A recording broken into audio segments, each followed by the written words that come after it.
Hi అండి, ఈరోజు మన వీడియోలో వెయిట్ లాస్కి బాగా ఉపయోగపడే రెసిపీ అండి. ఓట్స్తో టేస్టీగా ఉప్మా ఎలా ప్రిపేర్ చేసుకోవాలో చూపిస్తాను. ఈ ఓట్స్ తీసుకోవడం వల్ల వెయిట్ లాస్కి బాగా ఉపయోగపడుతుంది. ఇందులో ఫైబర్ ఎక్కువగా ఉండడం వల్ల మనం తక్కువగా తీసుకున్నా సరే కడుపు ఫిల్ అయిపోతుంది అన్నమాట. ఇందులోని ఫైబర్ ఎక్కువగా ఉండడం వల్ల డైజెషన్ ప్రాబ్లమ్స్ అవి రాకుండా ఉంటాయండి. అలాగే ఇందులో న్యూట్రిషన్స్ కూడా చాలా ఎక్కువగా ఉంటాయి. సో ఇలాంటి హెల్తీ రెసిపీని ఎలా ప్రిపేర్ చేసుకోవాలో చూసేద్దాం. దీనికోసం స్టవ్ ఆన్ చేసి ఒక కళాయి పెట్టుకోండి. అందులోని 1 కప్పు ఓట్స్ తీసుకుంటున్నాను. నేను ఈ ఓట్స్ ఉప్మా అనేది నేను ముగ్గురికి చేస్తున్నాను అనమాట. ఇప్పుడు వీటిని మంట లో ఫ్లేమ్లో పెట్టుకొని 3 నుంచి 4 నిమిషాల వరకు బాగా రోస్ట్ చేసుకోవాలండి. అప్పుడైతేనే మనకి జిగురుతనం పోయి ఉప్మా తినేటప్పుడు పొడి పొడిగా ఉంటుందన్నమాట. అవి రోస్ట్ అయిపోయిన తర్వాత పక్కకు తీసి పెట్టేసుకొని అదే ప్యాన్లోని నేను ఆయిల్కి బదులు నెయ్యిని వాడుతున్నానండి. మీరు ఒకవేళ ఆయిల్ వేసుకోవాలనుకుంటే ఆయిల్ వేసుకోండి. నేను నెయ్యిని 2.5 స్పూన్స్ వేసుకున్నాను. అందులోని కొన్ని శనగ పలుకులు వేసుకోండి. ఇవి తినేటప్పుడు ఉప్మా తినేటప్పుడు మధ్య మధ్యలో తగులుతుంటే బాగుంటాయి అన్నమాట.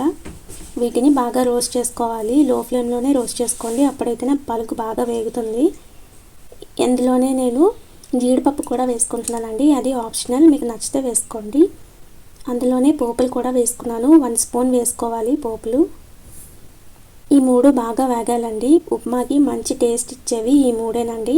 ఇవి ఎంత క్రిస్పీగా వేగితే ఉప్మా అంత టేస్ట్గా ఉంటుందన్నమాట. ఇవి బాగా రోస్ట్ అయిన తర్వాత ఇందులోకి అల్లం వెల్లుల్లి చిన్న చిన్న ముక్కలుగా కట్ చేసుకొని వేసుకోవాలండి. అప్పుడైతే మనం పక్కకు తీసి పెట్టాము, అవి అందులో కలిసిపోతాయి కాబట్టి మనం తినేస్తామన్నమాట. అవి వేగిన తర్వాత పచ్చిమిర్చి కూడా వేసుకోండి. మీ కారంకి తగ్గినట్టు చూసుకొని వేసుకోండి. అవి వేగిన తర్వాత కరివేపాకు కూడా వేసుకుంటున్నాను 1 రెమ్మ. ఇప్పుడు వీటన్నిటిని 1 నిమిషం పాటు బాగా ఫ్రై చేసుకోండి. ఇవి ఫ్రై అయిన తర్వాత ఆనియన్స్ వేసుకోవాలి. ఆనియన్స్ నేను బిగ్ సైజ్ ఒకటి తీసుకున్నానండి. సన్నగా కట్ చేసుకున్నాను. మీకు నచ్చితే ముక్కలుగా కూడా కట్ చేసుకోవచ్చు. ఇప్పుడు ఉల్లిపాయ ముక్కలో ఉన్న తడంతా పోయినంత వరకు ఫ్రై చేసుకోవాలి. కొంచెం కలర్ చేంజ్ అవుతుంది అంతవరకు ఫ్రై చేసుకోవాలండి. మరీ ఎక్కువగా కూడా కాదు, లైట్గా కలర్ చేంజ్ అవుతుందన్నమాట. అంతవరకు వేగించుకుంటే సరిపోతుంది. ఇప్పుడు నేను ఇందులోని స్వీట్ కార్న్ వేసుకుంటున్నానండి. అవి మీరు ఉంటే వేసుకోండి, లేకపోతే లేదు. మీకు కావాలంటే అందులోని క్యారెట్ ముక్కలు, బీన్స్ ఇలాంటివన్నీ యాడ్ చేసుకోవచ్చు. నా దగ్గర అయితే స్వీట్ కార్న్ ఉంది, అది నేను యాడ్ చేసుకున్నాను. ఇప్పుడు అందులోకి ఏ కప్తో అయితే మీరు ఓట్స్ తీసుకుంటారో అదే కప్తోని 2 కప్స్ వాటర్ వేసుకోవాలండి. అప్పుడు కరెక్ట్గా సరిపోతుంది. నేను అందులోని లాస్ట్లో కొంచెం పెప్పర్ పౌడర్ వేసుకున్నాను. కొంచెం సాల్ట్ కూడా మీ రుచికి తగినంత వేసుకొని మూత పెట్టి ఇలా పొంగు వచ్చేంత వరకు మరిగించుకోవాలి వాటర్ని. అలా మరిగిన తర్వాత ఇప్పుడు ఓట్స్ కూడా వేసేసుకొని ఇలా ఒకసారి బాగా కలుపుకొని మూత పెట్టి ఉడికించుకోవాలండి. ఇవి ఉడికించుకునేటప్పుడు మంటని హై ఫ్లేమ్లో పెట్టద్దు, మీడియంలో కానీ లో ఫ్లేమ్లో కానీ పెట్టుకొని ఉడికించుకోండి. మధ్య మధ్యలో ఇలా చెక్ చేసుకోండి వాటర్ అంతా అయిపోయిందా లేదా అని. వాటర్ అంతా అయిపోతే ఉడికిపోతాయండి. ఇవి బాగా ఉడకాలి, టైం పడుతుంది. హై ఫ్లేమ్లో మాత్రం పెట్టి ఉడికించవద్దు, నీరు త్వరగా ఇంకిపోతుంది హై ఫ్లేమ్లో పెట్టుకుంటే.